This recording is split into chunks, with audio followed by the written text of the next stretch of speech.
الحمدللہ رب العالمین الصلاۃ والسلام علی سید الانبیاء والمرسلین اما بعد فاعوذ باللہ من الشیطان الرجیم بسم اللہ الرحمن الرحیم۔ سب سے پہلے میرے تمام سننے والوں کو السلام علیکم ورحمۃ اللہ وبرکاتہ۔ میری آج کی گفتگو کا موضوع ہے وصیت کے احکام قرآن کی روشنی میں۔ یاد رہے کہ وصیت واجب ہونے کا حکم اگرچہ منسوخ ہو چکا لیکن وصیت کا جواز ابھی بھی باقی ہے۔ چنانچہ حضرت عبداللہ بن عمر رضی اللہ تعالیٰ عنہ سے روایت ہے کہ رسول نبی کریم صلی اللہ علیہ وآلہ وسلم نے ارشاد فرمایا، کسی مسلمان کے لیے مناسب نہیں کہ اس کے پاس کچھ مال ہو اور وہ 2 راتیں اس طرح گزارے کہ اس کی وصیت اس کے پاس لکھی ہوئی نہ ہو۔ البتہ 1/3 تک وصیت ہو سکتی ہے۔ چنانچہ حضرت عبداللہ بن عباس سے روایت ہے کہ آپ نے ارشاد فرمایا، وصیت مال کی 1/3 حصے میں ہے اور 1/3 بہت ہے۔ اور یہ بھی یاد رہے کہ ورثاء کے لیے وصیت درست نہیں۔ حضرت انس بن مالک رضی اللہ تعالیٰ عنہ سے روایت ہے کہ حضور نبی کریم صلی اللہ علیہ وآلہ وسلم نے ارشاد فرمایا، اللہ تعالیٰ نے ہر حقدار کو اس کا حق دیا، خبردار ورثاء کے لیے کوئی وصیت نہیں ہے۔ البتہ اگر ورثاء راضی ہوں تو 1/2 سے زیادہ بھی وصیت ہو سکتی ہے اور ورثاء کے لیے بھی وصیت ہو سکتی ہے۔ وصیت کرتے ہوئے بھی ورثاء کا خیال رکھنا چاہیے۔ چنانچہ حضرت عبداللہ بن ابی وقاص فرماتے ہیں کہ آپ صلی اللہ علیہ وآلہ وسلم نے ارشاد فرمایا، تمہارا اپنے اہل عیال کو غنی چھوڑنا اس سے بہتر ہے کہ تو انہیں محتاج چھوڑے اور وہ لوگوں کے آگے ہاتھ پھیلاتے پھرے۔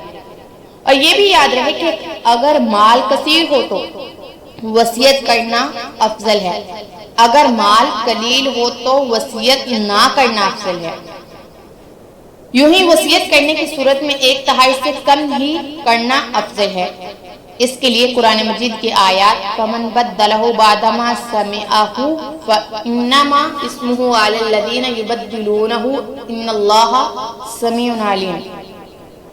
پھر جو وصیت کو سننے کے بعد اسے تبدیل کر دے تو اس کا گناہ ان بدلنے والے پر ہے، بے شک اللہ تعالیٰ سننے والا اور جاننے والا ہے۔ فَمَن بَدَّلَهُ بَعْدَ مَا سَمِعَهُ، پھر جو وصیت کو سننے کے بعد اسے تبدیل کر دے۔ وصیت کرنے کے بعد زندگی کے اندر وصیت کرنے والے کو تو وصیت تبدیل کرنے کا اختیار ہوتا ہے، لیکن فوت ہونے کے بعد کسی دوسرے شخص کو وصیت میں تبدیلی کی اجازت نہیں ہوتی، خواہ وصی تبدیلی کرے یا گواہ یا کوئی اور۔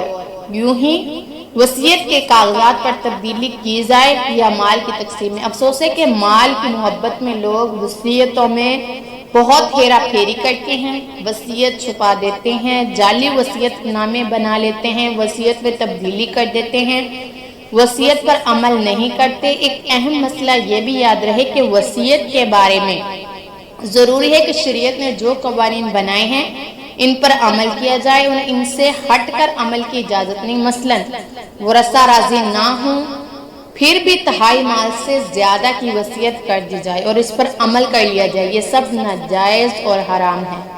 فَمَنْ خَافَ مِن مُوصٍ جَنَفًا أَوْ إِثْمًا فَأَصْلَحَ بَيْنَهُمْ فَلَا إِثْمَ عَلَيْهِ إِنَّ اللَّهَ غَفُورٌ رَحِيمٌ۔ پھر جس کو وصیت کرنے والے کی طرف سے جانبدار یا گناہ کا اندیشہ ہو تو وہ ان کے درمیان صلح کروا دے تو اس پر کچھ گناہ نہیں، بے شک اللہ بخشنے والا مہربان ہے۔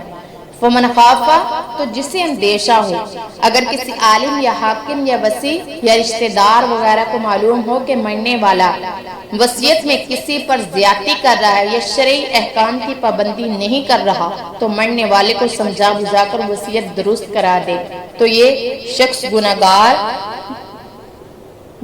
نہیں ہے بلکہ اپنے نیک اعمال کی وجہ سے ثواب کا مستحق ہوگا۔ یوں ہی اگر فوت ہونے والا تو غلط وصیت کر گیا لیکن بعد میں کوئی حاکم یا عالم یا رشتہ دار وغیرہ یا لوگ یعنی جس کا حق میں وصیت کی گئی ہو اس میں اور ورثاء میں شرعی کے موافق صلح کروا دے تو گناہگار نہیں بلکہ